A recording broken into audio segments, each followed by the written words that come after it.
19 people shot during a Mother's Day second line. The man police say pulled the trigger, Akeem Scott, had been arrested on gun and heroin charges just months before the mass shooting.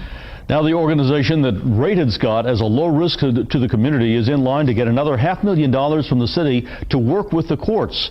Mike Pearlstein has details in this eyewitness investigation.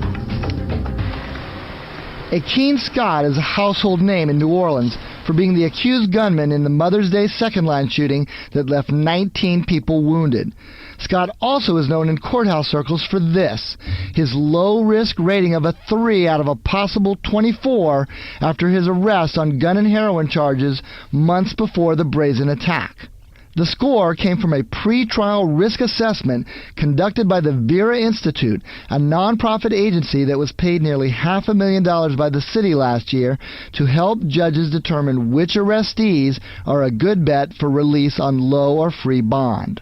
I personally think it's a complete waste of money. Akeem Scott's bail at $10 million. The program has been highly touted by the mayor, city council, DA's office, and public defender's office, but a growing number of detractors are questioning what the city is getting for its money. Defense attorney Robert Hortzberg has questioned the program since it was launched in April 2012. They are asking the city to contribute over $500,000 to a program to do things that the judges are already getting paid to do and can easily do and can do more effectively than what they're doing. Vera comes up with its assessment scores by answering 12 questions about a defendant's criminal and personal background. But critics say most of Vera's information is already provided to the court, and the 2 answers provided by a defendant aren't reliable. Akeem Scott, for example, told Vera he was a full-time student at Talladega College, when actually the only record of Scott in Alabama was a marijuana arrest. What can they do that the court can't do? They did not find his arrest in Alabama. The bail bond industry has openly campaigned against Vera.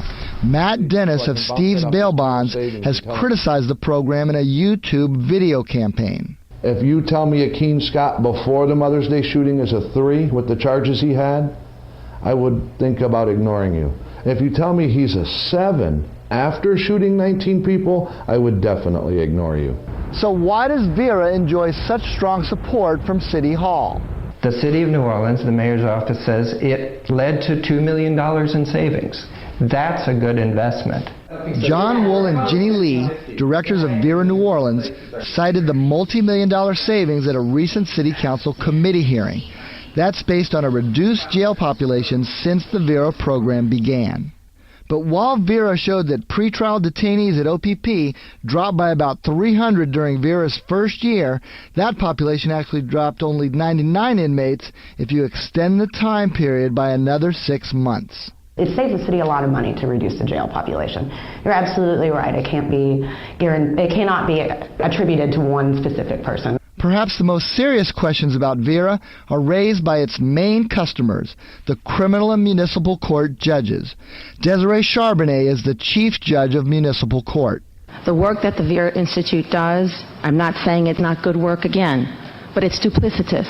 The information that's provided to us by Vera Institute's pretrial services is the same information that has always been provided to us. And criminal court judge Ben Willard. I can tell you this. I do not need a third party giving me information. Isn't it only as valuable as the judges are willing to make use of it? Right. I think the problem is that maybe the judges ought to be more inclined to use it. Instead, the cash-strapped criminal court has lobbied against Vera at closed-door meetings with city officials, pushing to take over the pretrial screening program.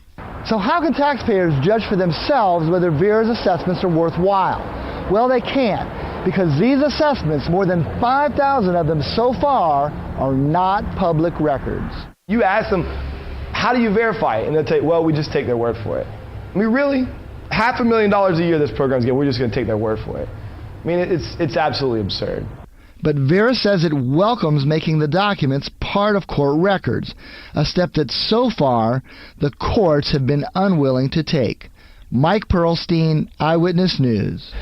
One of Vera's biggest supporters, the Public Defender's Office, says it uses the organization's pretrial interviews for a completely different purpose, to determine if a defendant is indigent and eligible for a free attorney. The public defenders say that the Vera screening has not only saved them money, it has also eliminated any conflicts of interest in determining who gets their services.